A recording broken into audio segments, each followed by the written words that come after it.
This is a Vauxhall Corsa VXR, but it has a twist to it. You can denote by the lightweight wheels and also the roof that this is no ordinary Corsa VXR. Its drivetrain has been overhauled as well, keeping the 1.6 but making it to an all-wheel drive manual transmission with upgraded components. I wanted this car to mimic the new GR Yaris, which I am absolutely in love with. So it has four-wheel drive, 257 horsepower out of this 1.6 litre engine, and about 360 newton meters of torque. The main difference compared to the GR Yaris is that its styling is vastly different, even though it is a three-door hatchback. But the Corsa is very popular in the UK among younger drivers and driving enthusiasts. However, the GR Yaris at a bigger price point would only be suitable for those who are really into it. But hypothetically, having the same curb weight and same power and similar sort of components and rally tyres should simulate it as a similar experience to the real car. Remember, it's not just for outright speed, but also for very dynamic handling as well. It's not overpowered, but it's going to certainly do well in the corners. I'm going to take it on a rally-based track now and see how it competes against other cars I've tested in this season and the last season of Unique Tuning. Now I'll be quiet as I take you through this lap.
I wasn't expecting too much from this GR Yaris clone, as it has one of the lowest power outputs of any car I've raced here, and also isn't the lightest either. However, the stability in cornering is much better than most of the cars I've tested here. It's more manageable, so even though it's quite far behind the competition, just remember that this is a much more better value for money type of car.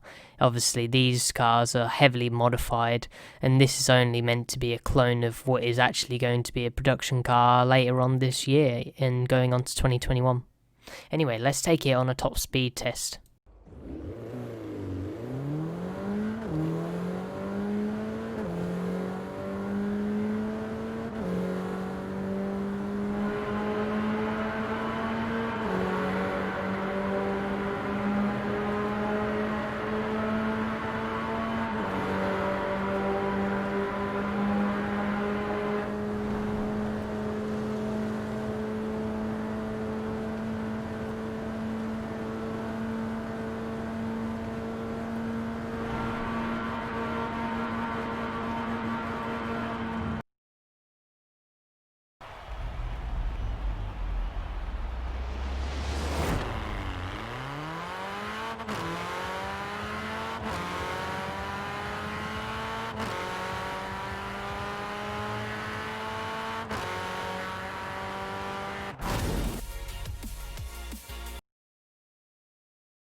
So here we are in the Vauxhall VX-GR, as I like to call it.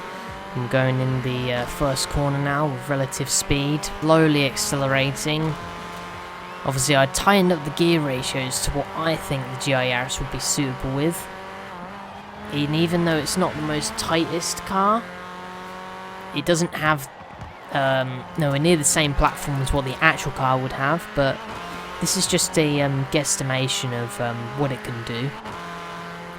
So not very squirmy and very tight, Here's practice lap. On the back straight, and we're picking up some speed, slowing down, maintaining a lot of speed here. The all-wheel drive really does help with this. Doesn't oversteer too much either. And you can see sliding off the track a little bit, but it doesn't matter too much. Let's see how this powers through. You can see the acceleration isn't formidable after about 110. See, it's got really tight 6-gear ratio with that limited top speed of 143. We hit 1 minute and 5. And so we're on the 6th lap for the performance test lap. This is going to be the one where we actually record it. Staying a little bit of damage there, but it doesn't matter too much. Come to think of it, this Vauxhall Corsa as is quite a nice looking car actually. May not be the most popular opinion out there, but this 2016 one is. Bear in mind, 4 years of technical progress between the Corsa and the GR Yaris, of course, and they're not in the same sort of segment either. One's a front wheel drive hot hatch, the other one's a rally spec performance car. This is what the Vauxhall Corsa could be though if they entered rally. Nah, just kidding. Anyway, on to the last corner and onto the straight. You can see we're going about the same sort of speed, same sort of shifting times as the first time. Don't think we're going to break a minute, but I think we're going to go a low 1 minute and 2. And there we go. Cross the line. And we'll put it on our leaderboard in a moment, but I'll show you the top 10 here. 11 through to 20th, but we're below that, so we're placed 21st. The Vauxhall Corsa VX/GR4, rating of 725 PI, at a 1 minute 2.5 seconds, which is much quicker than the Dodge Ram TRX. See how the tables are turned compared to the rally race by nearly a second, which is quite a lot considering it has about a third of the power. It was nearly touching heads with the TRD Turbo GT86, which is 20th on the leaderboard, only about 0.3 milliseconds off, which is amazing actually. But anyway, thank you very much for watching. Please like, share and subscribe. Peace.